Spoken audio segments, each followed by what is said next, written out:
ፍርዬ ሮቤልን ገሏ ህይወት እንደገደለች አድርገን ህይወት እድሜ ልኳን እንድትታሰር እናደርጋለን በማለትም ከታዴ ጋር ተመካከሩ። ሰላም ጤና ይስጥልኝ ውድ የኢየሩስ ቤተሰቦች፣ ቀጣዩን ክፍል ይዤ ቀርብ ያለውኝ። በባለፈው ክፍል ላይ ራሔል ስለጠፋች ፍርዬ ሮቤልን እየተከታተለች በነበረ ሰዓት ህይወትና ሮቤል በሚያወሩበት በር ስር ሆኗ እያዳመጠች ነበረ። ሆኖም ሮቤል ሲወጣ አናቱን ትመታዋለች። ከዛ ወደ መኝታ ክላስ በማስገባትም ልጄ የት ነው ያደረካት በማለት ስትጠይቀው እሱ ምላሽ ሳይመልስ ሲቀር ትመታዋለች። በዚህንም ሰዓት ሮቤል ራሱን ይስታል። ፍርዬም እጅግ ትደነግጣለች። ስታዳምጠው ምንም አይነት ትንፋሽ አልነበረውም። እሷም በመደናበር ታዴ ጋ ትደውላለች። ቶሎ ድረስልኝ፣ ቤት ውስጥ ትልቅ ነገር ተፈጥሯል በማለትም ስትደውልለት እየሮጠ ይመጣል። እሱም ምን ተፈጥሮ ነው ብሎ ማርቲን መንገድ ላይ አግኝቶ ጠይቋት ነበረ። ፍርዬ ደህና ናት ወይ? ሁሉም ነገር ሰላም ነው ወይ በማለት ሲጠይቃት አዎ ሁሉም ነገር ሰላም ነው፣ ፍርዬ ግን በጣም ተጨንቋለች። እኔ ሮቤልን ፈልጊ ብላኝ ሮቤልን እየፈለግኩት ነው በማለትም ትለዋለች። ሮቤልን መንገድ ላይ አላገኘሁም ወይ ብላ ስትለው አረ እኔ አላየሁትም ብሎ ይመልስላታል። አንቺ ልጄን ፈልጊ፣ እኔ ወደ ፍርዬ ጋር ልሂድ ብሎ ቤትም እንደመጣ ፍርዬም እያለቀሰች ታዴ ዛሬ ጉድ ሆኛለሁ፣ ትልቅ ነገር ችግር ውስጥ ገብተናል በማለትም ትነግረዋለች። እሱም ምንድን ነው በማለት ሲጠይቃት ሰው ገድያለሁ ብላ ስትነግረው የምን ሰው ነው ምንድን ነው ብሎ ሲላት ያው ልክ ሬሳው በማለትም ያለበት ትነግረዋለች። እሱም እጅግ ይደነግጥና ወደ መኝታ ክላስ ሲገባ ሮቤል ሞቶ ያየዋል። እሱም ትንፋሹን ሲያዳምጥ ምንም አይነት ትንፋሽ የለውም ነበረ። ፍርዬም እንግዲህ ራሔል የታዴ ልጅ እንዳልሆነችም ተናገረች። አሁን እኔ ከታሰርኩኝ እንዴት እሆናለሁ? ምንም አይነት ጠያቂ አይኖረኝም። ታዴም ልጁ እንዳልሆነች ባወቀ ሰዓት ልጄን አውጥቶ ይጥላታል። እኔንም ዞር ብሎ የሚጠይቀኝ ስለማይኖር ምን ማድረግ አለብኝ እያለች እየተጨነቀች ነበረ።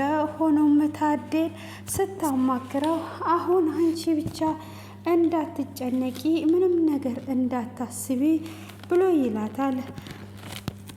እሱም ይሄንን ሁሉንም ነገር ህይወት እንዳደረገች እናደርግና ወደ ህይወት እናሳብባለን፣ ምንም ነገር አታስቢ ብሎ ይላታል። እሷም እንዴት አድርገን ነው ወደ ህይወት የምናደርገው? ጥሩ ሀሳብ ነው ያመጣከው በማለት ትለዋለች።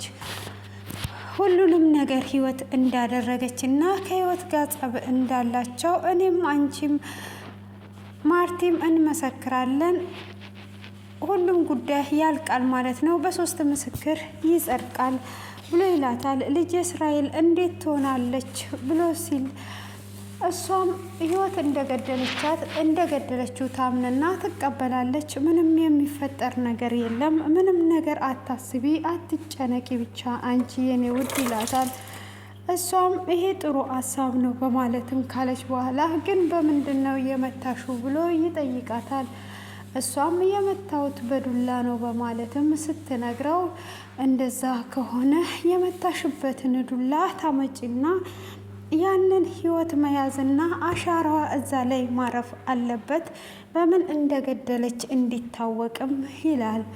እሷም እንደዛ ከሆነ በጣም ጥሩ ሀሳብ ነው፣ እሺ በቃ በማለትም ትናገራለች። እሷም እንደዛው እያለች ሳለ በቃ አሁን አንቺ ሂጂ ጥሪያትና እኔ በሁለተኛው ቁልፍ ገብቼ ዱላውን እዛ አስቀምጣለሁ። ህይወትም ያንን ዱላ ታነሳለች። ከዛ በመቀጠል አሻራው እሷ ስትይዘው አሻራው ሲኖርበት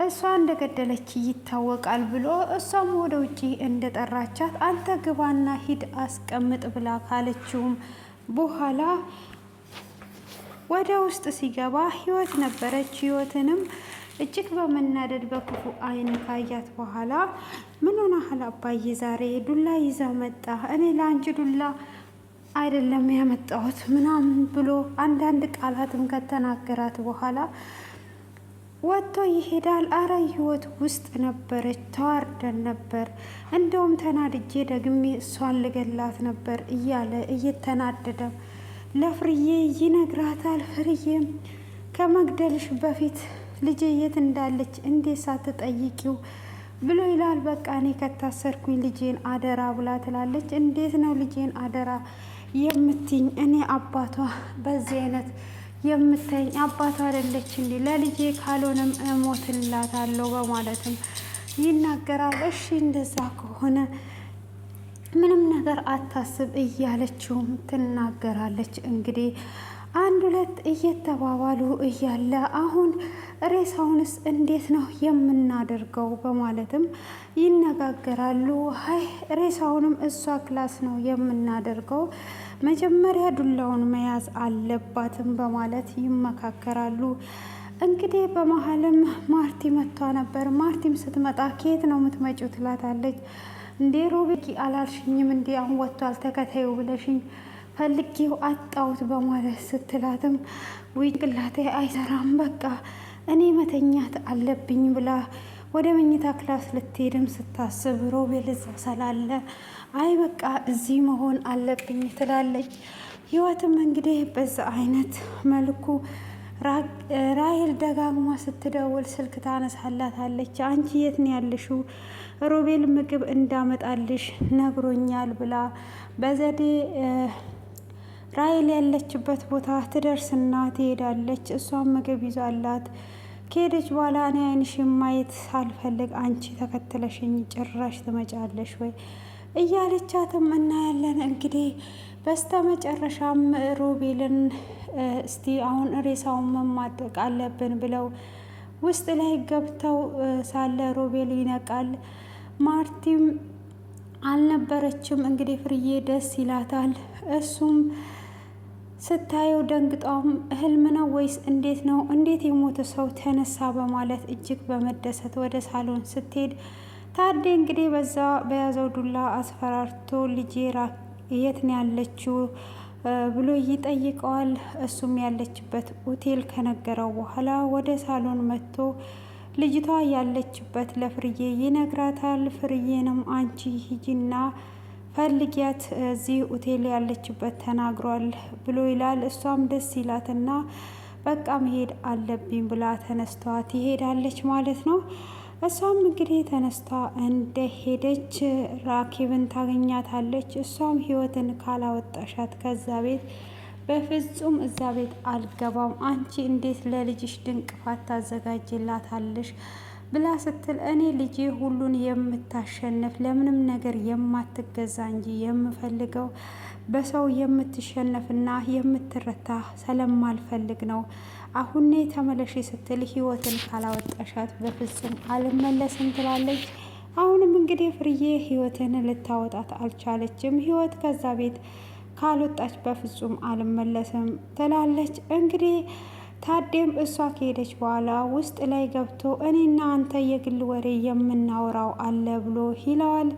ምንድን ነው የምናወራው በማለትም ሲጠይቀው እንግዲህ አሁን ላይ አንተ ምን እያደረግክ ነው ያለው? ባለፈው ዕለት ሽጉጥ ደቅነ ያስፈራራኸኝ አንተን አይደለ ወይ? አሁን እንድትናዘዝ እፈልጋለሁ ይላል። ታዴም የዛን ቀን ሽጉጥ ተኩሶበት ይሄ ኩላሊት ስንት ነው ሲለው 2 ነው ምን ይሰራል እያለው እያስፈራራው ቆይቶ ነበር። ሮቤልም 2 ልጅ ያለው 10 ልጅ እንዳለው ነው፣ 1 ልጅ ግን ያለው አይተካም እያለው ብዙ ነገር ያለውን ታዴም አስታውሶ እየጠየቀው ነበረ። እሱም እኔ አይደለሁም እኔ በሆንስ እንዴት አድርጌ ነው የምነግር በማለት ሲለው ግዴታ መናገር አለብህ ካለበለዛ ይሄ ዱላ አንተ ላይ ያርፋል እያለ እንግዲህ ታዴ በተራው እያስፈራራው ነው። ሮቤልም የመናገር ፍቃደኛ ስላልሆነ እንግዲህ እዚህ ጋር ካስፈራራውም በኋላ አሁን እንግዲህ ማትናገር ከሆነ የተወሰነ ሰዓት እንዴት ትቀመጣለህ ብሎ ሲለው ሮቤልም ይጮሃል። ሮቤልም ሲጮህ ህይወት ድምፅ ሰምታ ትመጣለች። ህይወትም ድምፅ ሰምታ እንደመጣች በር ስር ሆና ስታዳምጥ አቶ ታዴ ሮቤልን አፍኖ ታያለች። እሷም ደንግጣ አፏን እንደያዘች ክፍሉ በዚህ ተጠናቋል። ውድ ቤተሰቦቼ እንግዲህ ሮቤል ሊያመልጠን ነበረ፣ ዛሬ ላይ ተርፏል ማለት ነው። እንግዲህ አሁን ታዴ ምን ያደርገዋል? ያው ህይወት ደርሳለታለች። አስተያየታችሁን ኮሜንት ላይ አስቀምጡልኝ። ራሄል ትክክል ናት ወይ የሚለውን እንግዲህ ፍርዬ እንደዛ ማደጓ ትክክል ነው የሚለውን ሁላችሁም አስተያየታችሁን ኮሜንት ላይ እንድታስቀምጡ አድናቂ ናችሁ እላችኋለሁ። መልካም ምሽት ይሆንላችሁ። አመሰግናለሁ።